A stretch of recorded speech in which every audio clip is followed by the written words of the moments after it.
जगत से ऐसी मोहब्बत किया,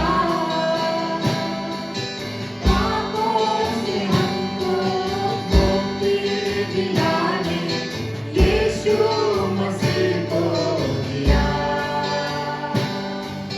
यीशु मसीह को दिया।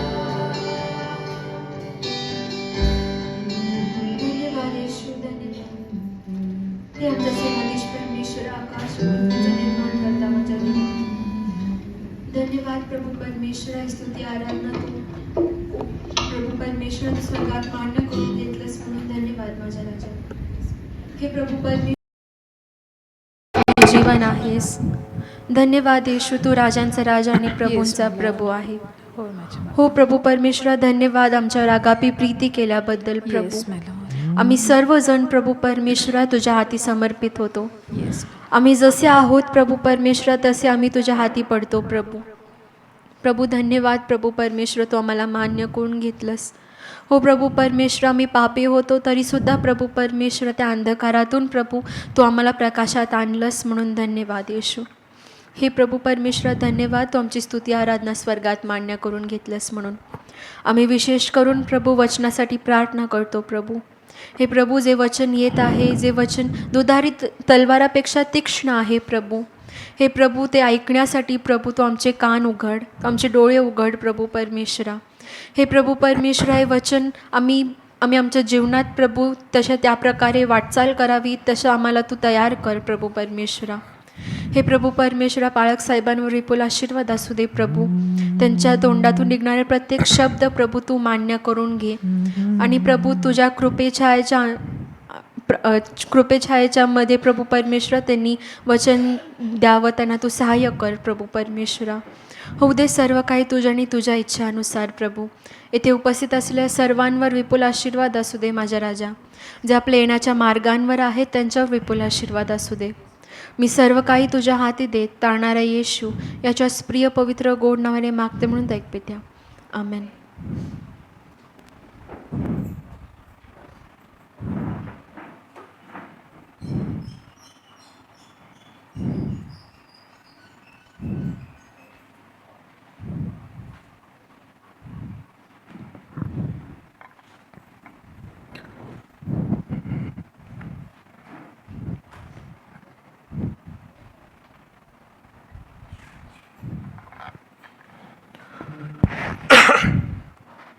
जरा वॉल्यूम वाढव, एक नंबर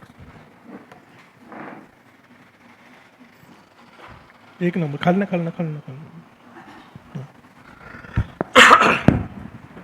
प्रभूची स्तुती असो पुन्हा एकदा आराधनामध्ये। परमेश्वरानं तुमचे आणि आमचे अंतःकरण देवाच्या वचनासाठी तयार केलेले आहेत आणि तुम्ही आणि आम्ही काही आठवड्यांपासून नेहम्याच्या पुस्तकाचा अभ्यास करत आहोत आणि आज आम्ही 11व्या अध्यायाचं मनन करणार आहोत। नेहम्याच्या पुस्तकात आम्ही आलेलो आहोत आणि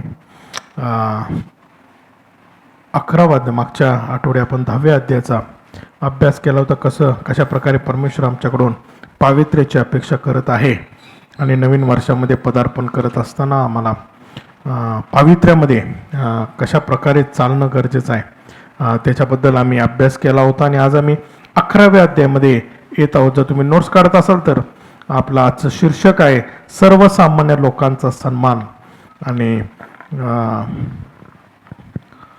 2 भागांमध्ये आज आपण हा अभ्यास घेणार आहोत। आम्ही नेहम्याच्या पुस्तकातून देवासाठी बांधणे या विषयाचा अभ्यास आम्ही करत आहोत आणि आम्ही आत्तापर्यंत या अभ्यासामध्ये अनेक धडे, अनेक सिद्धांत, अनेक ख्रिस्ती जीवनाशी निगडीत असलेले आमच्या आध्यात्मिक उन्नतीसाठी असणारे आणि परमेश्वरानं घालून दिलेले तत्व आणि सिद्धांत आम्ही पाहिलेले आहेत आणि ते तत्व आणि ते सिद्धांत आणि ते धडे आमच्या वैयक्तिक जीवनामध्ये लागू करणं गरजेचं आहे आणि मंडळी म्हणून सुद्धा देवाच्या लोकांचा समूह, जेव्हा आम्ही म्हणतो बोलवलेल्या लोकांचा समूह, त्या लोकांमध्ये सुद्धा मंडळीच्या जीवनामध्ये सुद्धा हे सिद्धांत, हे तत्व, हे धडे जे आम्ही शिकत आहोत ते आम्ही लागू करणं फार गरजेचं आहे. प्रियानो, आज आम्ही अध्याय 11 आणि अध्याय 7 मधील थोडा भाग आम्ही एकत्र करून अभ्यासणार आहोत. आज आम्ही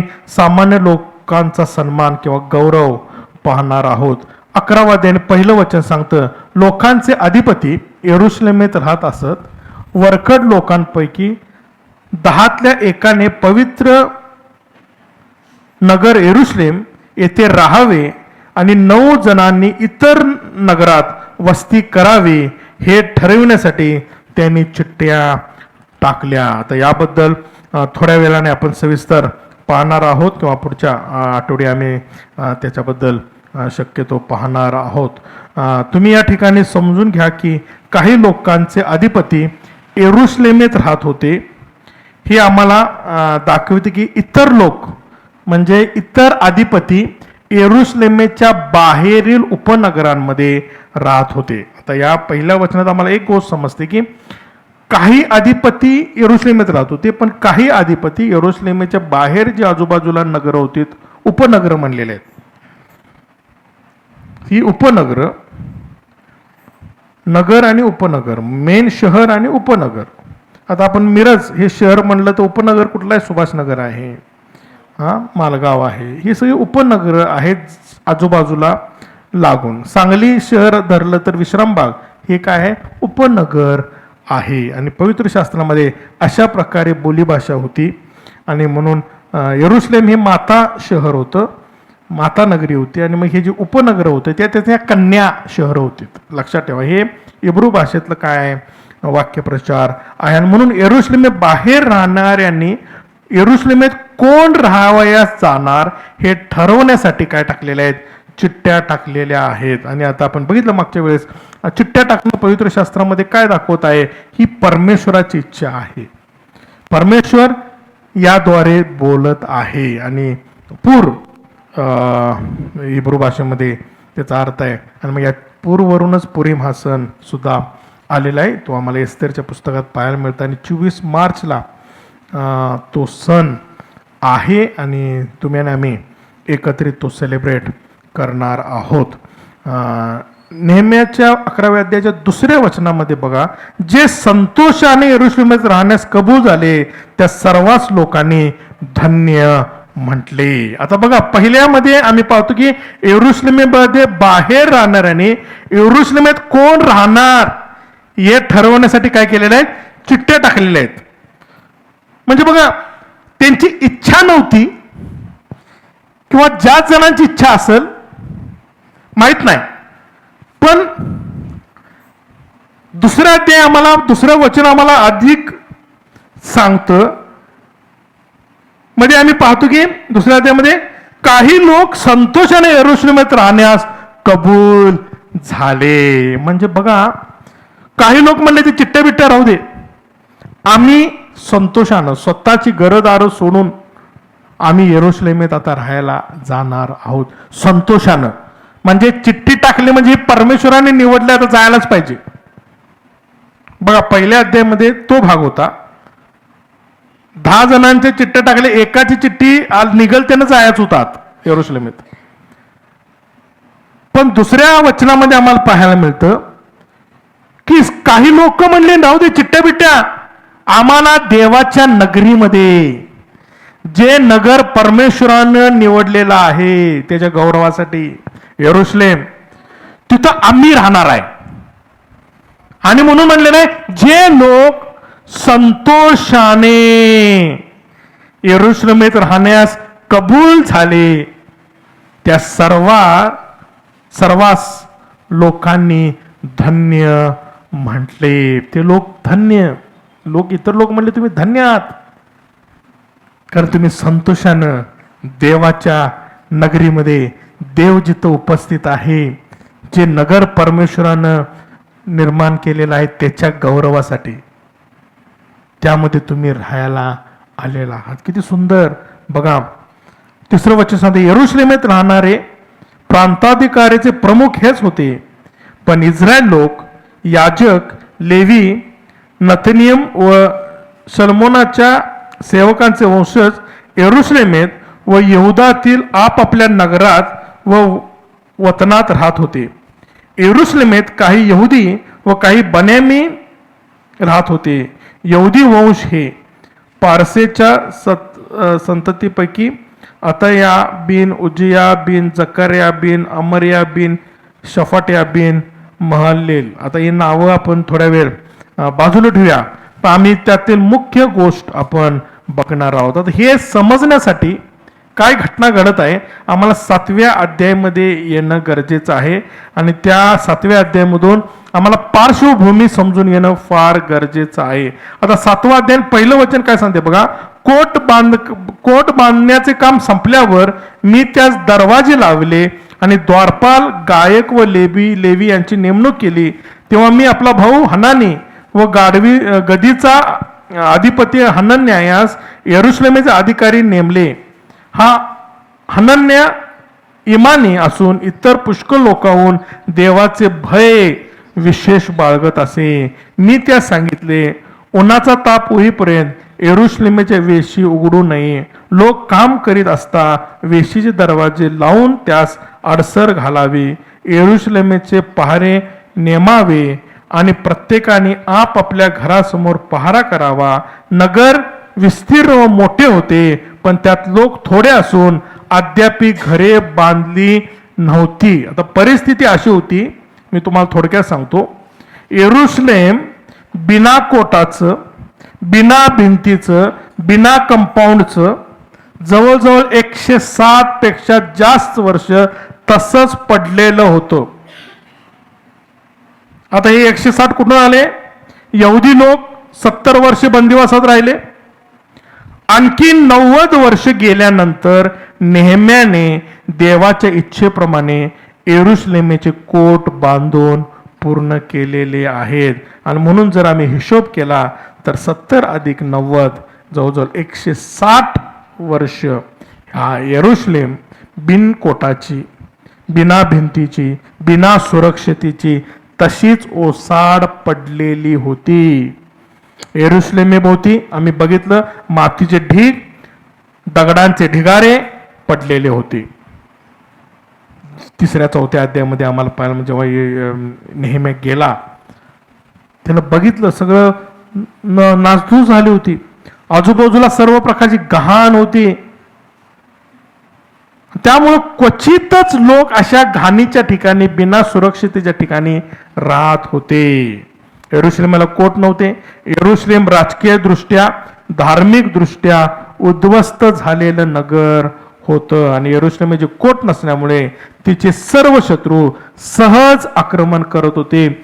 फक्त शारीरिक नाही तर आध्यात्मिक दृष्ट्याही त्याला कोट नसल्यामुळं, सुरक्षा नसल्यामुळं कुठल्याही प्रकारचे सिद्धांत, कुठल्याही प्रकारचं आचरण, कुठल्याही प्रकारचे डॉक्ट्रिन्स, सगळ्या चुकीच्या प्रकारच्या मूर्तीपूजकच्या आजूबाजूच्या सगळ्या चुकीच्या गोष्टी ह्या यरुशलेमेमध्ये येत होते. आणि या समस्येवर भर म्हणून जेव्हा नेहम्याने लोकांना एकत्र केले व कोट बांधण्यास सुरुवात केली, तेव्हा देवासाठी कार्य करण्यासाठी लागणाऱ्या गोष्टींचा पुरवठा करण्यासाठी, कोट पुन्हा बांधण्यासाठी नेहम्याने लोकांना प्रोत्साहन केलं. बघा, लोक सगळे उद्ध्वस्त झाले होते मानसिक दृष्ट्या, आर्थिक दृष्ट्या, नाही का.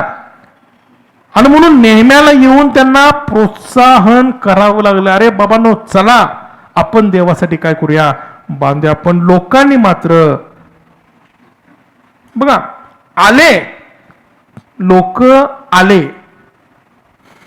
यरुशलेम बांधायला लोक आले, पण त्यांनी त्यांची घरं या आजूबाजूची जे उपनगरं होती तिथं त्यांनी यरुशलेमच्या बाहेर बांधलेली होती. आता आमच्या समोर तयार झालेलं यरुशलेम आहे की आत अजून घरं नाही बांधलेली, पण बाहेरून सुरक्षित यरुशलेम आहे, सुरक्षित आहे. कोट पूर्ण बांधलेले आहेत, दार बसलेला आहे, अति सुंदर यरुशलेम तयार झालेलं आहे. देवाची पवित्र नगरी तयार झालेली आहे. आता ते नगर घाणीनं भरलेलं नाहीये, दगड मातीच्या कचऱ्यांनी, ढिगाऱ्यांनी भरलेलं नाहीये, तर ते सगळं तयार नगर आहे. आता हे सुंदर बनलेलं शहर, नगराला कोट आहेत, हे नगर आता सुरक्षित आहे. पण या लोकांनी आपली सुंदर स्वतःची घरं कुठं बांधलेली आहेत? नगराच्या कोटाच्या बाहेरील खेड्यांमध्ये किंवा उपनगरांमध्ये बांधलेले आहेत. आणि आता हे लोक देवाच्या नगरामध्ये, यरूशलेममध्ये पुन्हा येण्यास तयार नाहीत, म्हणून तर चिठ्ठ्या टाकलेल्या आहेत. बघा, ते लोक सहज याला तयार नाही आहेत. बऱ्याच यहुदी लोकांनी देवाच्या नगरीला, शहरी जीवनाला सोडून दिलेला आहे. आणि आता कल्पना करा की स्वतःची घरदार सोडून दुसऱ्या नगरात जायचे आहे. लोकांनी देवाच्या नगरात जायचं म्हटल्यावर त्यांच्या जीवनात काय झालेले आहे? मोठी खळबळ उडालेली आहे. बघा, बऱ्याच वेळेस किती सुंदर धडे आम्हाला मिळतात. बघा, परमेश्वरानं यरूशलेम हे त्याचं पवित्र नगर ठेवलेलं आहे, ज्याला सियोनाचा ध्यास लागलेला आहे म्हणलेलं नाही का? जो त्या यरूशलेमेमध्ये जाण्याची वाट बघा, तो धन्य आहे. पण बघा, ते यरूशलेम उद्ध्वस्त झालेला आहे आणि म्हणून लोक बाहेर गेलेले आहेत. आता आत याची जेव्हा वेळ आली, बघा, यरूशलेम जेव्हा तयार झालं, कोट बांधले गेले, आता ह्या लोकांना त्यांचा कम्फर्ट झोन, बघा, ते पवित्र नगर नव्हतं. ते ज्या उपनगरांमध्ये राहत होते, ज्या खेड्यांमध्ये राहत होते, ते परमेश्वराने निवडलेले नव्हते. पण त्या लोकांनी आपली घरं दारं तिथं बांधली. पण आता जेव्हा समोर नगरी दिसत आहे, समोर तिची सुरक्षा दिसत आहे, किती सुंदर ते नगर झालेलं आहे, बघितलेलं आहे. त्यांनी स्वतः तिथं त्या ठिकाणी परिश्रम घेतलेला आहे. बघा, ही लोक कोण आहेत? ही यहुदी लोक आहेत. ही लोक कोण आहेत? ज्यांनी कोट बांधायला आपलं श्रम दिलेलं आहे. पण जेव्हा वेळ आली त्या यरूशलेमेत येण्याची,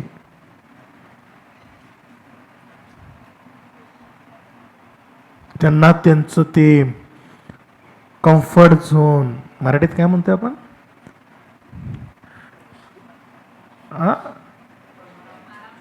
आरामदायी आपली जागा सोडायला नको आहे.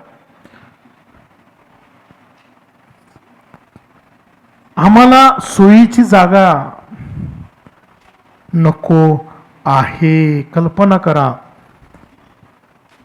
पण दुसऱ्या अध्यायामध्ये काय सांगितले? 11 वचन, जे संतोषाने गेले, राहू दे घर, राहू दे बांधलेलं घर, राहू दे तिथली स्वच्छता, पडू दे, मी देवाच्या नगरीमध्ये जाणार आहे. किती सुंदर बघा, ते देवासाठी असुसलेले होते आणि म्हणून त्यांना म्हणलेलं आहे, ते धन्य आहेत, ते सगळं सोडून देवाच्या ठिकाणी येतील. किती गरज आहे बघा. यरूशलेम जे पवित्र नगर आहे, बायबलला पवित्र बायबल म्हणलेलं आहे. तुम्ही आणि आम्ही चर्चला काय येतो? मंडळी, देवासाठी पवित्र केलेले लोक जेव्हा एकत्र येतात, तिथं परमेश्वराची उपस्थिती आहे, लक्षात ठेवा. पण आम्ही संतोषानं आम्ही येत आहोत का? आम्ही संतोषानं येत आहोत का? बघा, बऱ्याच वेळेस आम्ही आमच्या आध्यात्मिक जीवनाकडे बघतो, सगळं काय व्यवस्थित आहे, सगळं काय चाललेलं आहे, सगळं काय चाललेलं आहे, पण आम्ही संतोषानं देवाच्या मंदिराकडं का? आम्ही नुसतं न येण्यासाठी कारण शोधत आहोत. बघा, अनेक वेळेस आम्हाला आमचा कम्फर्ट झोन, आज आम्हाला रविवार आहे, आम्हाला मटण खाल्लंच पाहिजे, आम्हाला हे केलंच पाहिजे, आम्हाला ते केलंच पाहिजे, आणि मग त्यासाठी आम्ही यरूशलेमेचा ध्यास सोडतो, देवाच्या पवित्र गोष्टीचा ध्यास सोडतो. आम्हाला सगळं करायला पाहिजे. बघा, हे उपनगरात राहत होते, त्यांना तो कम्फर्ट झोन होता. पण जेव्हा येरुशलेम तयार झाला तर येरुशलेममध्ये जाण्याची वेळ आली, पहिल्या अध्यायामध्ये चिठ्ठ्या टाकाव्या लागल्या. कोण जाणार? जर सगळीच तयार असते तर चिठ्ठ्या टाकायची वेळ आली नसती. कारण आज ही चिठ्ठ्या टाकावं लागतात, बोलवावं लागतं, या चर्चला. आणि आम्ही मग त्याला कारण देतो. पण ते दुसरं सांगितलेलं आहे वचन, 11वा अध्याय दुसरं वचन फार सांगते, जे संतोषाने येरुशलेमेत येण्यास कबूल झाले त्यांना लोकांनी धन्य म्हणलं. प्रियानो, आज आम्ही जर परमेश्वराला भेटायला परमेश्वराच्या नगरीमध्ये, जिथं परमेश्वराचं वचन आहे, जिथं परमेश्वराचे आशीर्वाद आहेत, तिथं आम्ही संतोषानं येणं, परमेश्वर त्यांना धन्य म्हणत आहे. लक्षात ठेवा, देवाच्या दृष्टीने धन्य कोण आहेत? बळजबरीनं चिठ्ठीत टाकली म्हणून नाही. मी संतोषानं, स्वतःच्या आनंदानं, स्वतःहून परमेश्वराच्या मंदिराची, ते म्हणले चला आपण मंदिरात जाऊ, तेव्हा ते काय झाले?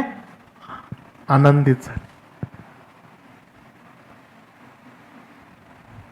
बघा, दावीद राजा स्तोत्र लिहिताना म्हणतो,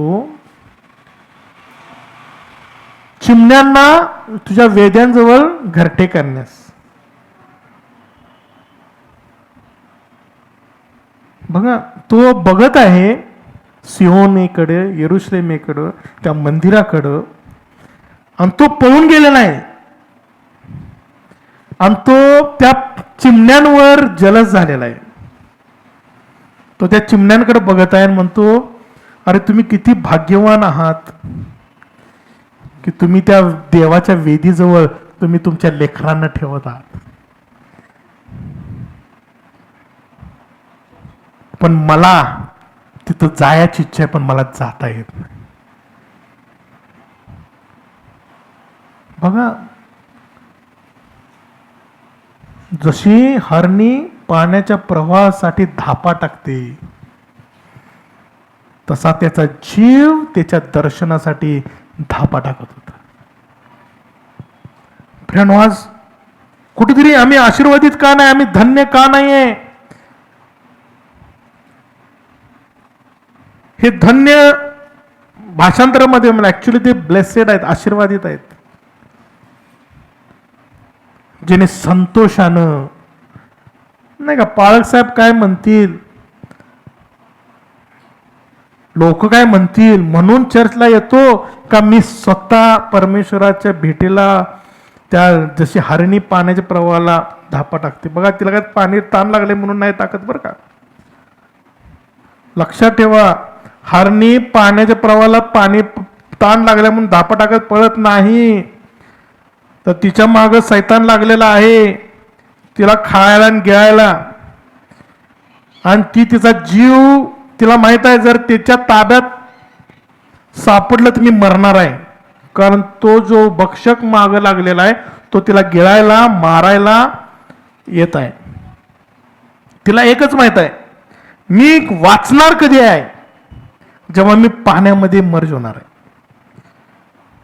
बघा, जेव्हा तिला माहित आहे मी पाण्यात गेलो नाही गेलो, तो येणारा मला काही करू शकणार नाही. बघा, आम्ही मंदिरामध्ये कशाला येतो? देवाच्या वचनामध्ये सशस्त्र बनण्यासाठी, सशक्त बनण्यासाठी, शस्त्र सामग्री घेण्यासाठी. कारण जोपर्यंत सैतान आमच्या जवळ आहे, आम्हाला कुठलेही आशीर्वाद मिळत नाहीत. आणि जर मला सैतानाला घालवायचं आहे, त्याच्या जर आडवं उभं राहायचं आहे, तर मला मंदिरात येणं जी सुरक्षित आहे. मंदिर हे सुरक्षित आहे, ते येरुशलेमसारखं. लक्षात ठेवा, ते बंदिश कोट आहेत, ते आशीर्वादाचं ठिकाण आहे. बघा, जगातले आशीर्वाद मिळवण्यासाठी शारीरिक आम्ही कॉम्प्रोमाइज कुठं करतो? मंडळीतील येणं कॉम्प्रोमाइज करतो. म्हणजे आम्ही काय दाखवतो? बघा, मंडळीत येऊन मला आशीर्वाद घेण्यापेक्षा मला बाहेर आशीर्वाद जास्त आहेत. लक्षात ठेवा. म्हणून सांगितलेलं आहे की जे उपनगरात होते, खेड्यापाड्यात होते यरुशलेमेच्या बाहेर, जे संतोषानं यरुशलेमेत आले त्यांना लोकांनी आशीर्वादित म्हटलं. का? कारण जिथं परमेश्वर आहे तिथं खऱ्या अर्थानं आमचे काय आहेत? आशीर्वाद आहेत. जगातले आशीर्वाद हे क्षणभंगूर आहेत, तात्पुरते आहेत. पण जेव्हा मी संतोषानं देवाच्या मंदिरात येतो, देवाच्या उपस्थितीत येतो, प्रियानो, संतोषानं. म्हणून काही लोक, इतर लोकांनी ठरवलं की चिठ्ठ्या टाकून, बघा पहिलं वचन काय सांगते, लोकांनी अधिपती यरुशलेमात राहत होते, वरकड लोकांपैकी 10तल्या एकाने पवित्र नगरात यरुशलेमात यावे आणि 9 जणांनी इतर वस्तीत नगरात राहावे हे ठरवण्यासाठी चिठ्ठ्या टाकल्या. बघा, इतर लोकांनी ठरवले की चिठ्ठ्या टाकून 10 मधल्या 1 जणच जाणार. बघा, उलट केलं नाही तिने जर उत्साह असते तर म्हणले असते नाही नाही चिठ्ठ्या टाका आणि 9 चिठ्ठ्या जी टाकतील आम्ही आज जाणार नाही. म्हणजे त्यांचे चाललेलं आम्ही जाणार नाही, आम्ही घरं बंगलं बांधलेत, हे सगळं सोडून मी कशाला जाऊ तिथे. मग त्यांनी काय रेशो ठेवला? 10तला 1. 10 जणातलं 1 जण तर तिथं जायला पाहिजे. आणि मग बळजबरीनं कुणाच्या नावानं चिठ्ठी येईल, त्यानं आपलं बिचार, त्यानं संतोषानं नाही, त्यांना आपल्याला जायला लागते. चिठ्ठी टाकल्या म्हणून आपलं बोऱ्या बिस्तरा बांधून त्या लोटाच्या बायकोसारखं जरा मागं बघत अरे काय काय राहिलं आपलं, तसं करत. आणि असेच करत काही लोक चर्चला येतात. बरं का, चिठ्ठी पडलेली आहे, मला तिथं जाऊन काहीतरी करायचं आहे. मला बरंच जणांनी सांगितले बरं का, 1 तारखेपासून पाळसाहेब असं करा, प्रत्येकाला कामं नेमून द्या. ते PS सिस्टीम कोणी लावायचे, आता तुम्ही काय करायचं नाही, असं करा, PS सिस्टीम कोणी करायचं आहे, हे कोणी करायचं आहे, वर्शिपचे साऊंड कोणी करायचं आहे, सगळं करा.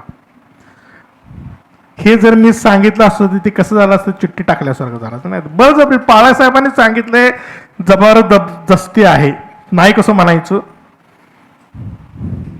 म्हणून पण दुसरं वचन फार सुंदर सांगते, जे संतोषाने यरुशलेमेत राहण्यास कबूल झाले त्या सर्वांस लोकांनी आशीर्वादित म्हटले. या ठिकाणी आम्हाला लोकांचा आणखी एक गट पाहायला मिळतो, जो स्व इच्छेने संतोषाने यरुशलेमेत राहण्यास कबूल झाला. त्या लोकांनी आपले हात वर केल्यानं म्हटले, आम्ही जाणार, आमच्यासाठी चिठ्ठ्या टाकू नका, आम्हाला सांगू पण नका, आमचं सगळं शेती आम्ही घेतलेले आहे, आम्ही सोडतो, आम्ही घरदार बांधलेले आहेत, आम्ही सोडतो आणि आम्ही कुठे येणार आहे?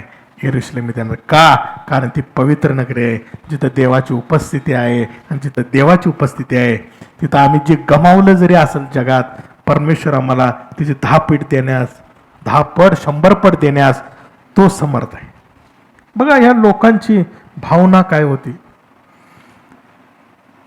आम्ही देवासाठी यरुशलेमेत जाऊ, आम्ही आमचं सामान्य जीवन जे आम्ही जगत आहोत ते सगळं सोडणार आहे, आम्ही आमचं सामान बांधून जायला तयार आहोत. आम्ही यरुशलेमेपासून बाहेर असणारे आमचे सुंदर प्रशस्त घर सोडून देऊ आणि यरुशलेमेत जाऊन देवासाठी आपलं आमचं जीवन जगणार आहोत. हे त्या लोकांची काय होती? भावना होती. आणि पवित्र शास्त्र आम्हाला सांगतं त्या लोकांनी आशीर्वादित म्हटलं. प्रियानो, पवित्र शास्त्र कुणाला आशीर्वादित म्हणत आहे? ज्यांनी संतोषानं देवाच्या सेवेसाठी आपलं सगळं सोडून येतील. बघा त्या लोकांनाही परमेश्वरानं आशीर्वादित केलं. बघा यहुदी लोकांना ज्यांनी त्या उपनगरात राहायला गेले, परमेश्वरानेच आशीर्वादित केलं, कारण अब्रामाला आशीर्वाद दिलेला आहे. आणि हे अब्रामाचे, याकोबाचे कोण आहेत? वंशज आहेत. म्हणून आशीर्वाद दिला, म्हणून तिने जगामध्ये घरदार बांधलं. पण जेव्हा निवडायची वेळ आली, परमेश्वर का जग, परमेश्वर का तुमची संपत्ती, परमेश्वर का तुमची प्रतिष्ठा, 10तले लोक म्हणले आम्ही तर काय जाणार नाही, मग चिट्ट्या टाकावे लागले. पण आणि लोक होते ज्यांना परमेश्वरानं आशीर्वादित केलं होतं, ते लोक म्हणले नाही आम्ही सगळं सोडायला तयार आहे, परमेश्वरासाठी आम्ही जगायला. आणि लोक म्हणले तुम्ही चांगलं काम केलेलं आहे, तुमचं काम हे कौतुकास्पद आहे, तुम्ही फार मोठा त्याग केलेला आहे. प्रियानो, देवाकडे येणं, देवासाठी आत्म्यानं आणि खरेपणानं जगणं हे सोपं नाहीये. त्याच्यासाठी तुम्हाला त्याग करावा लागणार. प्रियानो, ख्रिस्ती जीवन हे त्यागाचं जीवन आहे. आम्हाला त्याग केल्याशिवाय कुठल्याही प्रकारचे आध्यात्मिक आशीर्वाद मिळत नाही. आणि म्हणून निवास मंडपात ख्रिस्ताची ओळख झाल्या झाल्या आमचं मरण आहे. लक्षात ठेवा, आमचा त्याग आहे. पुढचं आम्हाला सगळं पाहिजे, पण ती वेदी आम्हाला पहिल्या ओलांडल्याशिवाय आम्हाला प्रवेशच नाहीये. पण ख्रिस्ती जीवन आम्हाला चुकीचं शुभवर्तमान असं शिकवलेलं आहे की तुम्ही ख्रिस्ताला स्वीकारलं, सगळ्या आशीर्वादाचीच भरमार आहे. आणि जे काय म्हणतो ते भरभराटीचे संदेश देणारे, फक्त आरोग्य, प्रॉस्पेरिटी, भविष्यवाण्या, हे जे सांगणारे लोक आहेत ते हे सांगायला विसरतात. हे सगळं मिळणार आहे, त्याच्यासाठीच येशू ख्रिस्त तुमच्यासाठी आणि माझ्यासाठी मध्यस्थी करत आहे. पण हे मिळवण्यासाठी मला कोणता ना कोणता त्याग करावा लागणार आहे. आणि ह्या लोकांनी त्याग केला. आता जे लोक स्वइच्छेने यरुशलेमेत गेले, आम्हाला त्यांची नावं माहीत नाहीत. पण एक गोष्ट आम्हाला माहीत आहे, आणि त्याच विषयी आज आपण शिकणार आहोत. आणि एक तत्व आम्ही पाहणार आहोत, जे आम्ही या नेहम्याच्या पुस्तकातून आणि विशेष करून अध्याय 11 मधून आम्ही बऱ्याचदा डोळे झाक करतो, नजरे आड करत असतो किंवा करू शकतो. आम्ही देवाचे काम कसे व का करावे. मग आम्ही जे देवासाठी कार्य करतो ते इतरांना किती माहीत आहे, कोण त्याची स्तुती करतो त्यावर अवलंबून नसते. लक्षात ठेवा,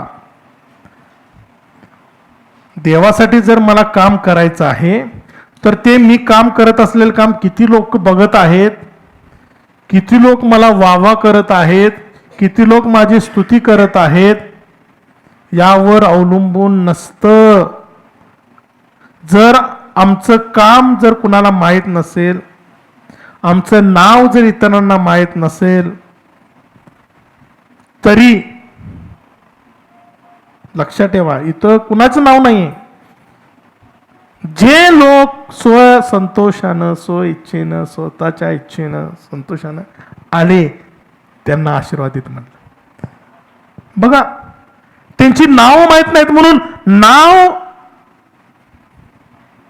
माहीत आहे, प्रतिष्ठा आहे, काय काम करत आहे माहीत आहे. हे जरी लोकांना कळत नसलं तरी परमेश्वराला ते माहीत आहे. आणि परमेश्वराच्या दृष्टीनं ते तुमचं कार्य महत्वाचं आहे. आणि म्हणून परमेश्वराच्या दृष्टीनं तुम्ही कोण आहात? आशीर्वादित आहात. बघा, आम्ही जे देवासाठी कार्य करतो त्याचे महत्व काय आहे व किती आहे हे आमच्या विश्वासूपणावर अवलंबून असते. लक्षात ठेवा, जर परमेश्वराच्या दृष्टीनं जर माझं कार्य योग्य असावं, परमेश्वराच्या दृष्टीनं माझं कार्य जर त्यानं बघावं अशी जर इच्छा असावी, तर क्रायटेरिया एकच आहे की आमचं कार्य विश्वासूपणे असावं. कोणतरी सांगतंय, कोणीतरी जबाबदारी दिल्या, म्हणून मी काम करत आहे. आणि मग हे असं काम कसं असतं म्हणजे टंगलमंगल असतं. पाळक साहेब बघितलं की मग असं दाखवायचं फार काम करायला. पाळक साहेबाचे डोळे आड झालं की कुठेतरी जाऊन बसायचं निवांत. हे विसरतात की परमेश्वर बघत आहे. आणि हे काम पाळक साहेबांचं नाही आहे. मंडळीचं काम, देवासाठी बांधण्याचं काम हे आम्ही कुठल्या मंडळीसाठी बांधत नाही, कुठल्या पास्टरसाठी बांधत नाही, कोणी लोकांनी बघावं म्हणून बांधत नाही. तर आमचा विषयच आहे देवासाठी बांधणे. आणि जर मी देवासाठी बांधत आहे तर बांधत आहे का नाही आहे, जर मी काम करत आहे तर माझं कामाचं महत्व, मी देवासाठी काय काम करत आहोत त्याचं महत्व आणि किती करत आहोत हे आमच्या विश्वासूपणावर, किती मी विश्वासूपणे करत आहे. भलं मला एखादी गोष्ट सांगितली नाहीये पण माझ्या समोर ती दिसत आहे, मला ती करायला लागणार आहे. हे कधी होणार आहे माहित आहे, जेव्हा ते काम करणारा माणूस विश्वासू नाहीये. आणि म्हणून ते काम तसंच पडलेलं आहे. पण विश्वासू सेवक काय करतो, स्वतःच पण करतो आणि आजूबाजूला लक्ष देतो, काय पडलेलं आहे, हे काम राहिलेलं आहे, तेही तो करतो. बघा, हे संतोषानं, सांगितलं नाही म्हणून नाही, माझ्या नावाने चिठ्ठी टाकल्या, मला ती जबाबदारी दिल्या म्हणून नाही, तर मी बघितलं हे राहिलेलं आहे काम आणि मी ते केलेलं आहे आणि हे मी संतोषाने केलं आहे. हे विश्वासूपणावर अवलंबून आहे. आम्ही देवाचं कार्य किती विश्वासूपणे करतो यावर आमचे आशीर्वाद अवलंबून आहेत. जरी आम्ही इतरांच्या नजरेत येत जरी नसू, आमचं नाव जरी घेतलं नसेल, पण आम्ही जर देवासाठी विश्वासूपणे जर काम करत असू तर परमेश्वर पाहत आहे. बघा किती मोठे धडे आम्हाला हे मिळत आहेत. बघा इथं नावं नाही आहेत, नाहीतर मोठमोठी नावं लिहिली असतील, हा आला स्वइच्छेने आला, हा आला स्वइच्छेने कबूल झाला. नाही, बऱ्याच वेळेस आम्हाला नाव पाहिजे, नावासाठी आम्ही करतो. पण बघा इथं जी कोण आशीर्वादित आहेत, जी आशीर्वादित लोक आहेत त्यांची नावच दिलेली नाही आहेत. या ठिकाणी एक गट आहे, आम्हाला या लोकांची माहिती नाही, नावांची माहिती नाही. आम्हाला त्यातील एकाही लोकांचं नाव माहीत नाही, त्याची प्रतिष्ठा माहीत नाही, त्याचं पद माहीत नाही, त्याचे कार्य माहीत नाही. आम्हाला ते कोण होते तेही माहीत नाही. 12 वचन काय सांगते, आणि त्यांचे जे भाऊबंद मंदिरातले काम करीत ते 822 होते. आदाया बिन यहोराम बिन आता पलल्या. बघा या 12व्या वचनामध्ये आम्हाला आणखी एक गट पाहायला मिळतो जो यरूशलेमेच्या बाहेर राहत होता. नंतर आणखी 822 लोकांचा गट आहे जो देवाच्या मंदिरात सेवा करीत होता. पण आम्हाला त्या लोकांबद्दल काही माहीत नाही. मग ही जी 822 लोक आहेत जे मंदिरात सेवा करत होते. आता यरूशलेम हे देवाचं पवित्र स्थान आहे. या यरूशलेमेमध्ये, त्या मंदिरामध्ये देवाची काय होती, उपस्थिती होती. आणि हे पवित्र नगर आहे, तिथं पवित्र मंदिर आहे. आणि या मंदिरामध्ये सेवा करणारे किती लोक होते, 822. पण आम्हाला या लोकांबद्दलही माहीत नाही. आम्ही या ठिकाणी काय पाहतो बघा, आम्हाला या लोकांबद्दल वचनात काही माहिती नाही, त्यांची नावं आम्हाला माहीत नाहीत. पण आम्हाला हे समजते की परमेश्वराने त्या लोकांना आशीर्वादित केलं. जे स्वसंतोषानं यरूशलेमेत राहण्यास कबूल झाले त्या लोकांनी आशीर्वादित म्हणले. यरूशलेमेतील लोकांनी त्यांना आशीर्वादित म्हणले. आज जेव्हा आम्ही आमची आजूबाजूला परिस्थिती बघतो, प्रियानो, आजच्या परिस्थितीमध्ये सुद्धा हे तत्व लागू आहे, कारण देवाचं वचन काल आज आणि युगानुयुग सारखंच आहे. प्रियानो, जर हे वचन नेहमीच्या काळात होतं, प्रियानो जर आज देवासाठी जर बांधणाऱ्या आम्हाला जर व्हायचं असेल तर आम्हाला हे तत्व लागू आहे. आज जगामध्ये मंडळांमध्ये काय चाललेलं आहे, आजच्या मंडळांमध्ये किंवा आजच्या ख्रिस्ती समाजामध्ये देवाच्या कार्याचं मूल्यमापन कशाच्या आधारावर केलं जात आहे? कुणाची मंडळी मोठी? जिची बिल्डिंग मोठी आहे. बघा, ज्या मंदिरामध्ये पॉलिटिकल लोक येतात म्हणजे प्रतिष्ठा आहे मंदिरामध्ये, 10-100 वर्ष 150 वर्षाचा इतिहास, कीर्ती आहे. बघा, आजच्या देवाच्या कार्याच्या मूल्यमापन कशाच्या आधारावर आहे? आम्हाला प्रतिष्ठा किती आहे, आमची कीर्ती किती आहे आणि आम्ही प्रसिद्ध किती आहोत, यावर आम्ही देवाच्या कार्याचं मूल्यमापन करतो.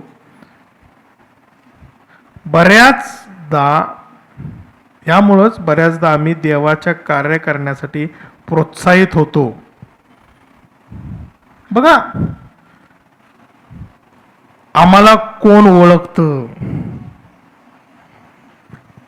आम्ही कोणाकोणाला माहीत आहोत, आमच्या पाठीवर कोण थाप मारतं, आमचं कार्य किती लोकांना आवडतं. बघा, कार्यक्रम बघा,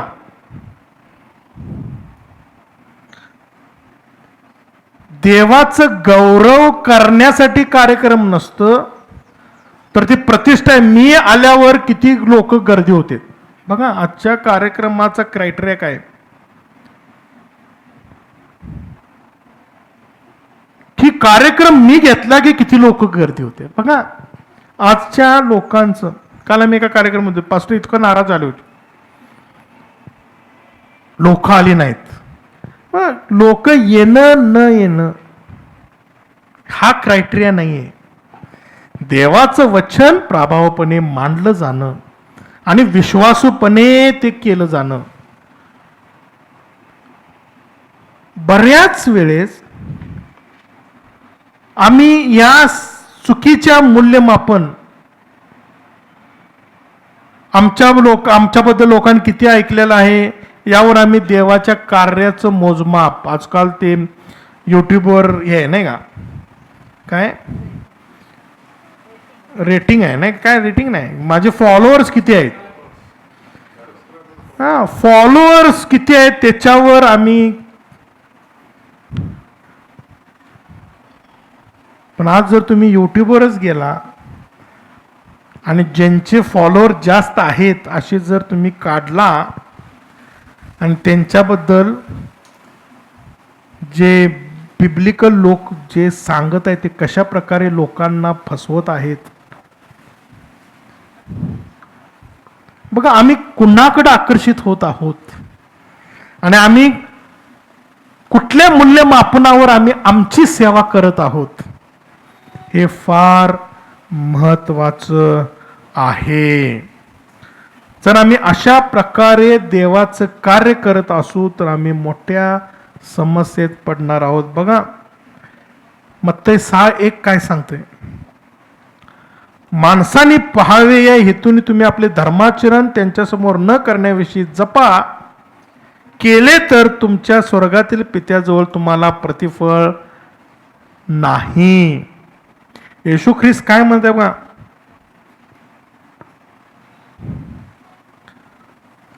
लोकांना माहित पाहिजेच, लोकांनी ते पाहिलं पाहिजेच. नाहीये. येशू ख्रिस्त काय सांगत आहे बघा, सर्वात महान देवाचं कार्य ते आहे जे इतर लोकांना माहित नाही, ज्या लोकांचं नाव माहित नाही पण देवाची सेवा विश्वासूपणे करत आहेत. इतर लोकांना समजून येत नाही.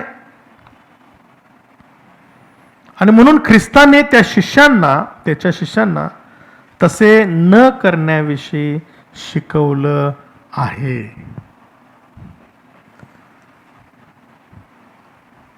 लोकांनी बघावं नाही. लोक आमचं बाह्यरूप बघतात, लक्षात ठेवा.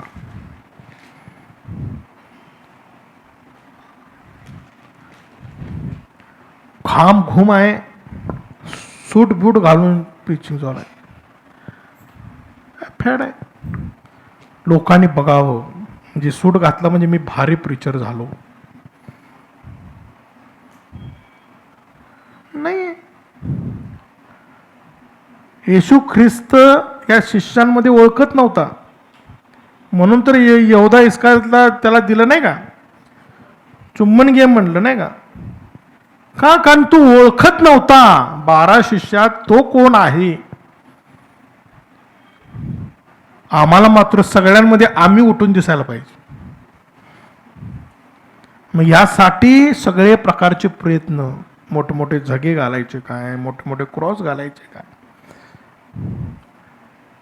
प्रियानो, आज आमचं मूल्यमापन आध्यात्मिक गोष्टीची किंवा सेवेची कशी आहेत, आणि याची समस्या आमच्या बालपणापासूनच आहे. लक्षात ठेवा. हे काय चर्चमध्ये आल्यावरच नाही, तर आम्हाला लहानपणापासूनच आम्हाला शिकवलं आहे की प्रतिष्ठा, कीर्ती आणि प्रसिद्धी म्हणजे यश आहे. आणि म्हणून जगाचं शिक्षण हे देवाच्या शिक्षणाच्या विरुद्ध आहे. जर आम्ही यशस्वी झालो तरच लोकांना त्याबद्दल समजणार आहे. जर आम्ही यशस्वी नाहीये तर लोकांना आमचे नाव सुद्धा समजणार नाही. आणि म्हणून आम्ही आमचं नाव समजायला पाहिजे म्हणून आम्ही काय करतो, कला, कौशल्य, गुण, धर्म आम्ही जोपासतो. का? कारण लोकांना समजावं. आणि म्हणून जगाची पद्धत काय, प्रतिष्ठा, कीर्ती, प्रसिद्धी बरोबर यश. जर आम्ही चांगलं काम केलं तर आमची स्तुती होणार आहे, जर आम्ही वाईट काम केलं तर आमची स्तुती होणार नाही. जर आम्ही पास झालो तर आमची स्तुती होणार, जर आम्ही पास झालो नाही, नापास झालो तर आमची स्तुती होणार नाही. आणि म्हणून आम्ही जीवनात सतत प्रयत्न करीत असतो की आम्हाला प्रतिष्ठा मिळावी. आम्ही सतत प्रयत्न करत असतो की आमची कीर्ती वाढावी. आम्ही नेहमी प्रयत्न करत असतो की आम्ही प्रसिद्ध व्हावं आणि ह्याला आम्ही यश प्राप्ती व्हावी असं आम्ही म्हणतो. लोकांनी आम्हाला मान्यता द्यावी. लोकांची मान्यता म्हणजेच जीवनातील यश आहे. हे आमचा काय झालेला आहे आज क्रायटेरिया झालेला आहे. आणि जर आम्ही असा विचार करत असू तर आम्ही फार मोठ्या संकटात सापडलेलो आहोत. त्याचं कारण आहे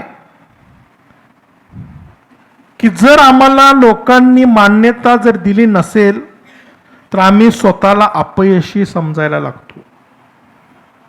या जगाच्या मूल्यमापनानं जर चाललो, आम्ही आध्यात्मिक जीवन जर चालायला लागलो किंवा देवासाठी जर कार्य मी करायला लागलो, जर देवाचं काम करत आहे आणि मला प्रतिष्ठा मिळत नाही, माझी कीर्ती वाढत नाही, मला मी प्रसिद्ध नाही आहे, ऑटोमॅटिक त्या जगाच्या फॉर्म्युल्याप्रमाणे मी स्वतःला अपयशी ठरला. तो एक न्यूनगंड माझ्यामध्ये डेव्हलप व्हायला लागतो.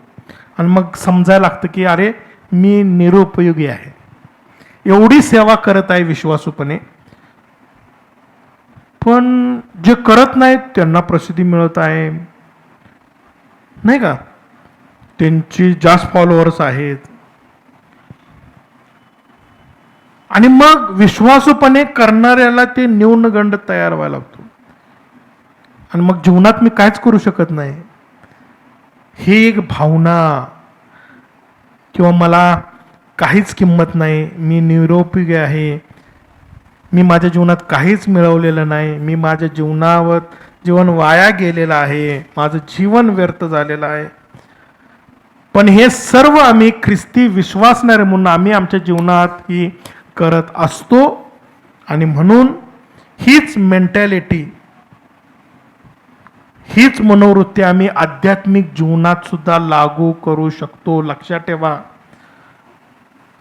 मग आम्ही म्हणतो जे आम्ही ख्रिस्तासाठी आणि देवासाठी करतो ते कोणालाही समजत नाही, त्याच्या कार्यामध्ये आम्ही यश प्राप्त होत नाहीये, मी निरुपयोगी आहे. प्रियानो, हा आध्यात्मिक न्यूनगंड आहे. बघा, देवासाठी मी काहीच करू शकत नाही, हा आध्यात्मिक न्यूनगंड आहे. अनेक ख्रिस्ती लोक असं म्हणताना मी ऐकलेलं आहे, आम्ही देवासाठी काय करू शकतो.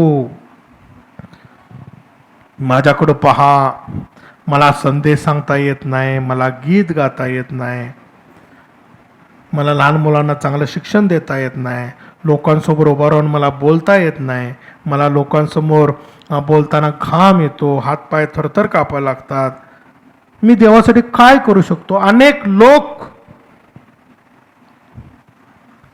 हेच म्हणत आहेत. आणि हीच भावना आमच्या जीवनात येते, किंबहुना आमच्या आध्यात्मिक जीवनातही येते. मी देवासाठी निरुपयोगी आहे, मी फार क्षुल्लक आहे, माझं जीवन निरर्थक आहे, मी देवाच्या योजनेमध्ये फार क्षुद्र आहे, मी लहान आहे. प्रियानो, आणि म्हणून आम्ही बऱ्याच वेळेस देवासाठी काम करू शकत नाही. परमेश्वर इच्छा आहे आम्ही काम करावं, पण हे प्रकारचे जगातले जे नियम जेव्हा आम्ही आध्यात्मिक मध्ये घालतो, आम्ही मग ते आध्यात्मिक न्यूनगंड जेव्हा आमच्यामध्ये येतो, तेव्हा आम्ही स्वतःला शूद्र समजू लागतो. आणि म्हणून जगामध्ये हेच चाललेलं आहे. बघा, जगामध्ये एक व्यक्ती जर तुम्हाला भेटला,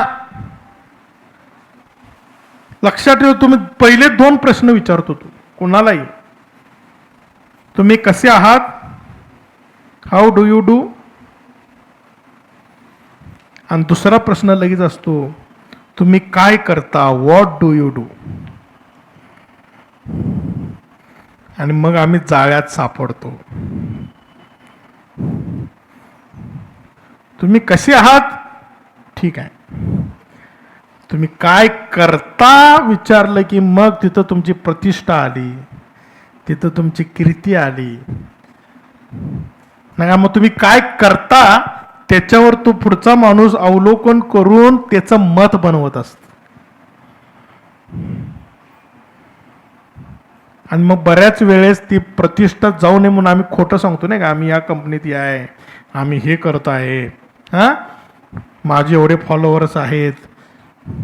हा, बघा, हे जाळ्यात जेव्हा आम्ही सापडतो का नाही, या जगाच्या प्रतिष्ठेच्या किंवा यश, आणि प्रत्येक माणूस तो यशस्वी मनुष्याचाच जोडीदार बनण्याचा प्रयत्न करतो. आणि म्हणून दुसरा प्रश्न फार महत्वाचा आहे, तुम्ही काय करता.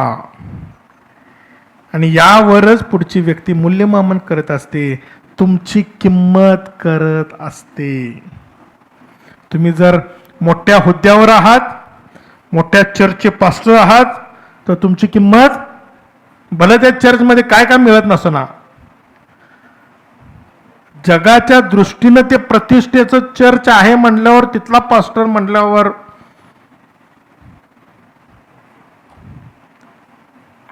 हे बारके मंडळांचं पास्टर म्हणल्यावर, हे प्रियानो, ही जगाची आज.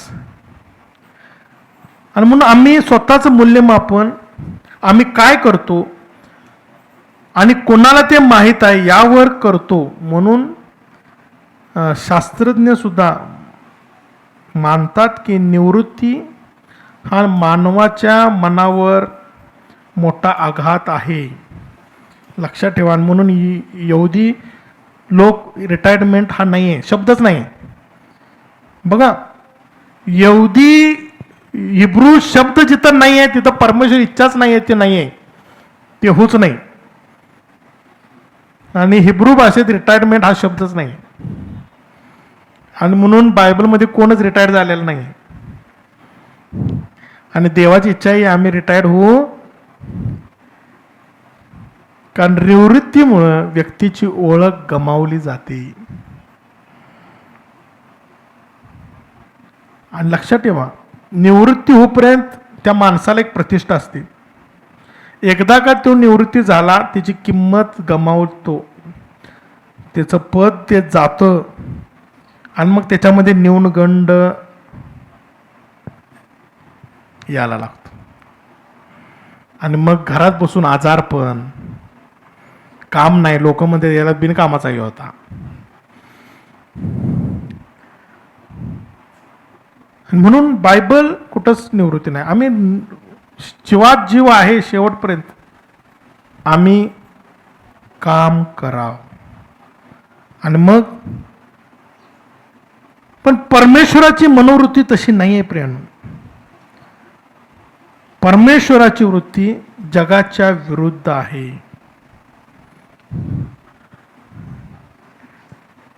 बघा, दुर्मिळता मूल्य वाढवतो. लक्षात ठेवा, हिराची किंमत का जास्त आहे? कारण तो दुर्मिळ आहे. पंतप्रधान हे पद का मोठं आहे? कारण ते एकच आहे. जे कॉमन आहे, जे सामान्य आहे, त्याला किंमत नाहीये. जे सर्वसामान्य आहे ना, त्याला किंमत नाही. पण जे दुर्मिळ आहे जगामध्ये आज काय आहे? किंमत आहे. पण प्रियांनो, परमेश्वर तसं नाही. सर्वसामान्यांचा, कॉमन लोकांचा परमेश्वर आदर करतो आणि त्याचं गौरव करतो. म्हणून आजचा विषयच आपण घेतलेला आहे, सर्वसाधारण लोकांचा परमेश्वर आदर करतो. जेव्हा सामान्य लोक देवाच्या इच्छेप्रमाणे कार्य करतात, परमेश्वर त्यांचं गौरव करतो.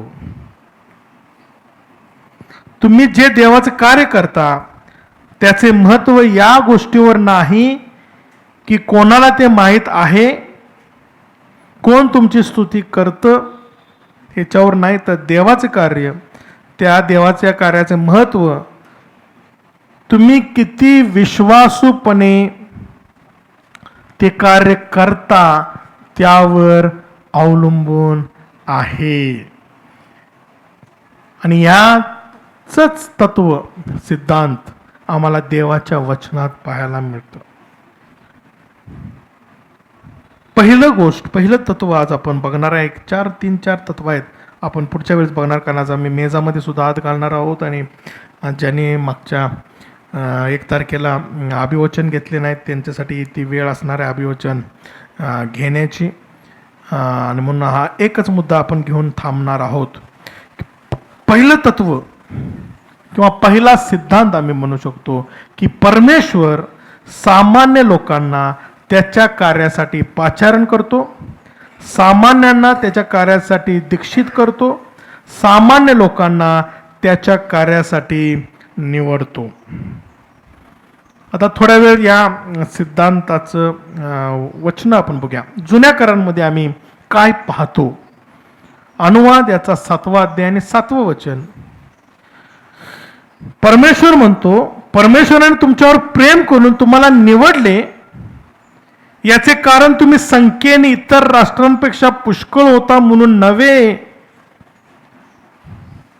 परमेश्वर इस्रायलसाठी म्हणतो, मी तुम्हाला का निवडलं? तुम्ही संख्येने फार मोठं राष्ट्र होतं म्हणून मी तुम्हाला निवडलं नाही. उलट तुम्ही सर्व राष्ट्रांमध्ये संख्येने कमी होता. परमेश्वर काय म्हणत आहे बघा.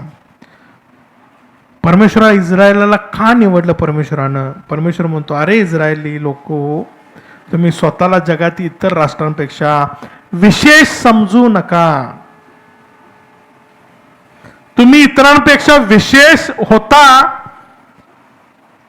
म्हणून मी तुम्हाला निवडलं नाही. बघा, आमची निवड कशी असते बघा. आमची निवड म्हणून आमच्या मनावर जो पगडा आहे जगाचा, जोपर्यंत तो जगाचा पगडा जाणार नाही तोपर्यंत आम्ही आध्यात्मिक जीवनात कधीही वाढणार नाही.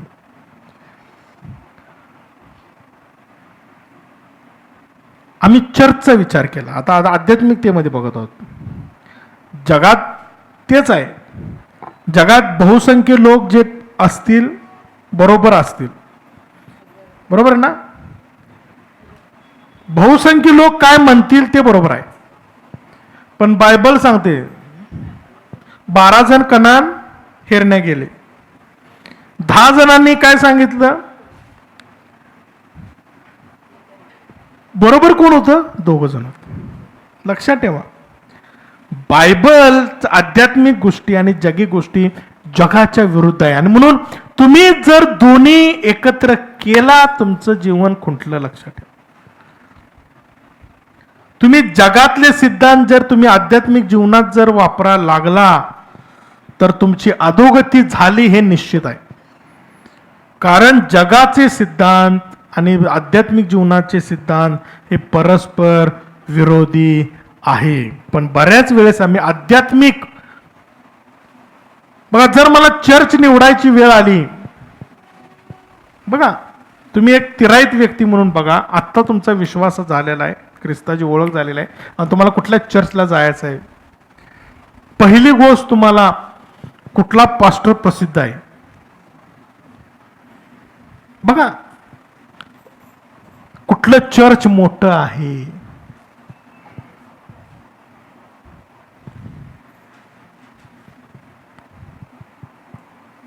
किती जास्त लोक, म्हणजे काय म्हणतो, मंडळीत सगळ्यात जास्त लोकसंख्या कुठं आहे त्या चर्चला आम्ही जातो. बघा, एक नेहमी आमचा तो जगिक मेंटॅलिटी आहे ना, ती आध्यात्मिकतेमध्ये सुद्धा येते. पण परमेश्वर म्हणतो, मी तुझ्यावर प्रेम करून तुम्हाला निवडलं, याचे कारण तुम्ही संख्येने इतर राष्ट्रांमध्ये पुष्कळ होतं म्हणून नव्हे, उलट तुम्ही संख्येनं कमी होता. मला सांगा, येशू ख्रिस्तानं शब्द बोलला आणि जगाची उत्पत्ती केली, बरोबर आहे ना. येशू ख्रिस्तानं लाजाराला बाहेर ये म्हणलं, तो बाहेर आला. येशू ख्रिस्तानं मंडळीची स्थापना केली. शिष्यांना सांगितलं, यरुशलेम सोडून यरुशलेम इथेच थांबा, कारण तिथंच पवित्र आत्मा काय होणार आहे, येणार आहे. म्हणू शकत होता का नव्हता की यरुशलेमेत थांबा, जगातलं सगळ्यात मोठं चर्च मी तिथं बांधणार आहे.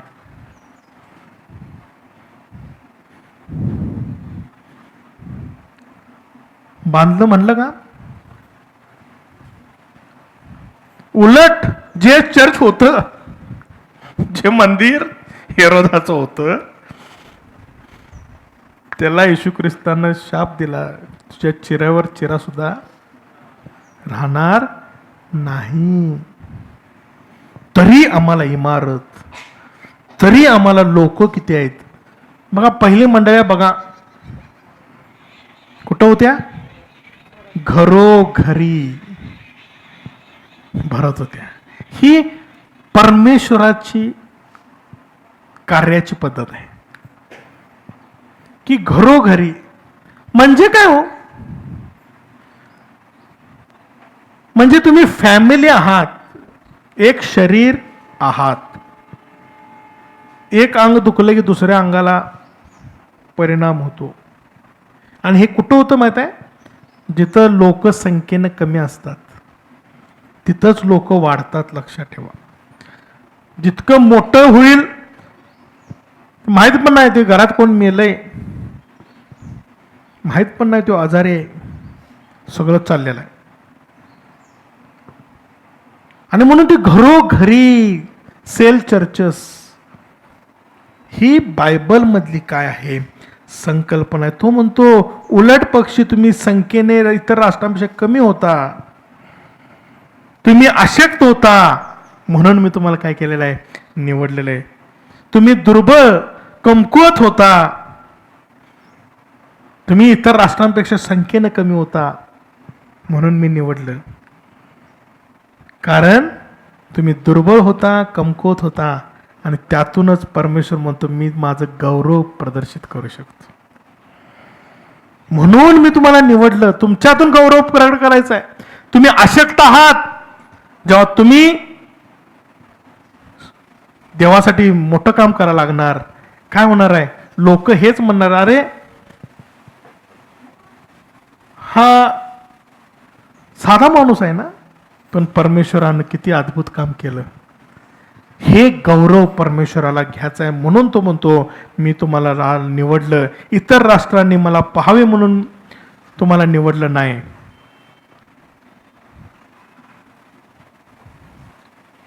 बघा, तो क्लिअर सांगत आहे, इतर राष्ट्रांनी मला पाहावे, तुम्हाला पाहू नये म्हणून मी तुम्हाला निवडलेलं आहे. इस्रायल लोकांना जगाने बघू नये, नाही तर इस्रायल लोकांमध्ये देवाला तिने पाहावं, त्यांचं देवाचं गौरव झालेलं त्या लोकांमध्ये पाहावं, यासाठी परमेश्वरानं निवडलं. बघा, आता जरा नव्या करारात आपण येऊया. नव्या करारात सुद्धा आम्हाला हाच सिद्धांत पाहायला मिळतं. 2 कोरिंथ पाऊल काय म्हणतो बघा मंडळीला, 12 अध्याय 9 वचन सांगते, परंतु त्याने मला म्हटले माझी कृपा तुला पुरे आहे, कारण अशक्तपणातच शक्ती पूर्णतेस येते. म्हणून ख्रिस्ताच्या सामर्थ्याची छाया माझ्यावर राहावी म्हणून मी विशेष करून आपल्याला अशक्तपणाची प्रौढी फार आनंदाने मिरवीन. 10 वचन सांगते, ख्रिस्तासाठी दुर्बलता, अपमान, अडचणी, पाठलाग, संकटे यात मला संतोष आहे, कारण जेव्हा मी अशक्त तेव्हाच मी सशक्त आहे. बघा, पाऊल म्हणतो मी मोठी प्रौढी मिळवत नाही, तर मी अशक्तपणात प्रौढी, माझ्या ज्ञानाची प्रौढी तो म्हणतो मिळवत नाही, तर मी अपमानात, दुर्बलतेत, अडचणीत, पाठलाग माझा होत आहे, मला संकटाने घेरलेला आहे, यामध्ये मी काय करतो? संतुष्ट आहे. का? कारण मी जेव्हा अशक्त असतो, मी जेव्हा दुर्बळ असतो, तेव्हाच देवाचं गौरव माझ्यातून प्रगट होतं आणि मी सशक्त होतो. बघा, पवित्र शास्त्रात अनेक उदाहरण आहेत. दाविदाबद्दल बघा, आपण बघतो गालियाद हा शक्तिशाली होता, पण दावीद अशक्त आणि कमकुवत होता. या अशक्त लहान मुलाने काही गोट्या घेऊन काय केलं? गल्ल्यासारख्या राक्षसाला मारले. शमूएल राष्ट्राशी बोलण्यासाठी या सामान्य बाळका शमूएलाची काय केली? निवड केली. येशू ख्रिस्ताने 5,000 लोकांना भोजन देण्याचा चमत्कार कसा केला? एका लहान मुलाद्वारे, ज्याच्याजवळ 5 भाकरी 2 मासे होते. येशू ख्रिस्तच काय करत आहे बघा, एका लहान लेकराकडून ते घेत आहे. सामान्य बिचारानं स्वतःसाठी घेऊन आला होता, पण त्याचा उपयोग 5,000 लोकांसाठी भोजनासाठी. येशू ख्रिस्त शिष्य कोण होते बघा? सामान्य लोक होते. फार ज्ञानी लोकांची निवड केली नाही. पहिल्या कोरिंथमध्ये काय म्हणतो बघा पाऊल, 1 अध्याय 23 वचन, तर बंधुजनो तुम्हाला झालेलं पाचारण घ्या, तुमच्यामध्ये जगाच्या दृष्टीने ज्ञानी, समर्थ, कुलीन असे पुष्कळ जण नाहीत. परमेश्वरानं त्याचे शिष्य म्हणून सामान्य लोकांना निवडलं. ते ज्ञानी नव्हते, सामर्थ्यशाली नव्हते, प्रतिष्ठित नव्हते, त्यांच्याबद्दल त्यांची नावं लोकांना माहीत होतीत अशी नाही, तरी ज्ञानास लाजवावे म्हणून देवाने जगातील जे मूर्खपणाचे ते निवडले, आणि जे बलवान ते लाजवावे म्हणून देवाने जगातील जे दुर्बळ ते निवडले. आणि म्हणून जर आम्ही दुर्बळ आहोत, आमची ओळख नाही, आमची प्रतिष्ठा नाही, आम्हाला कोण ओळखत नाही, धन्य मानूया. कारण आमच्यातूनच देवाचं कार्य सामर्थ्यानं घडणार आहे. आणि म्हणून बऱ्याच वेळेस आम्ही जेव्हा या शिष्यांकडे बघतो, आंद्रिया फार नाव आम्हाला माहित आहे, पण आम्हाला आंद्रियाबद्दल जास्त काही माहीत नाही. तो एक सामान्य व्यक्ती होता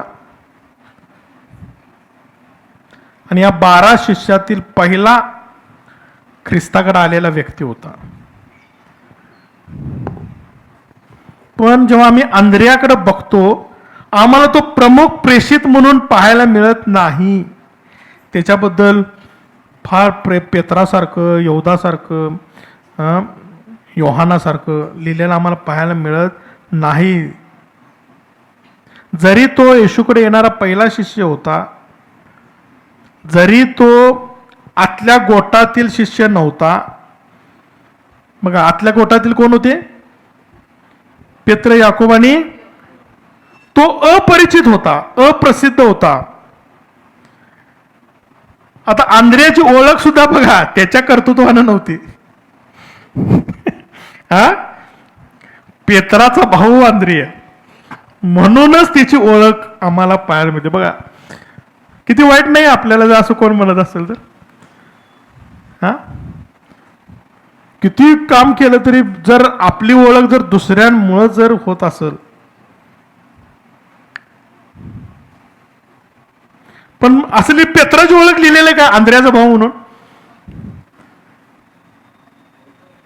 पहिला शिष्य कोण होता? प्राथमिक कोण होता? आंद्रिया होता. पण त्याची ओळख काय? पेत्राचा भाऊ. बघा, ज्याला जास्त महत्व दिलेलं आम्हाला आढळत नाही. कुठलं पुस्तक त्याच्या नावावर नाही, त्यानं कुठलं पत्र लिहिलेलं नाही, आंद्रियानं केलेलं कुठलं चमत्कार आम्हाला पाहायला मिळत नाही. पेत्रासारखा तो संदेश देणारा होता हे आम्हाला पाहायला मिळत नाही. पण मला तुम्हाला सांगू द्या की परमेश्वरानं सामान्य आंद्रियाचाही महान रीतीनं उपयोग करून घेतलेला आहे. तो येशूकडे येणारा पहिला शिष्य होता, तो स्वार्थिक होता. त्यानंच पेत्राला येशू ख्रिस्ताकडे आणलं. पहा, पेत्रानं ख्रिस्ताकडे किती लोक आणले? अनेक लोक आणले नाही का? पहिल्याच भाषणात किती लोक आले? 3000 लोक आले. पण जर आंद्रियानं पेत्राला जर ख्रिस्ताकडे आणलं नसतं, मग बऱ्याच वेळेस आम्हीच आणलं नाही, आणि म्हणतो आम्हीच आणलंय त्याला. आपण तो पुढे गेला, त्यानं काम केलं, पण तुझं जे कार्य आहे ते परमेश्वर कधीच विसरणार. मग 5000 लोकांना भोजन देताना त्या मुलाला त्यानेच पाहिलं होतं आंद्रियानं. बघा, तिची जबाबदारी घेत, जरी त्याला ओळखत नाहीत कोण, जर त्या मुलाला त्यानं बघितलं नसतं आणि येशूकडे आणलं नसतं,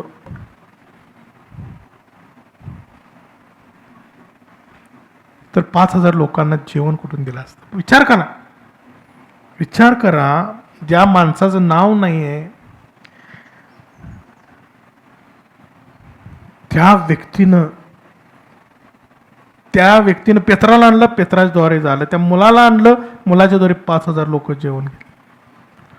त्याला स्कॉटलँडमध्ये मारण्यात आलं. आणि आजही स्कॉटलँडवर जो त्या झेंड्यावर जो क्रॉस आहे तो त्या आंद्रियाच्या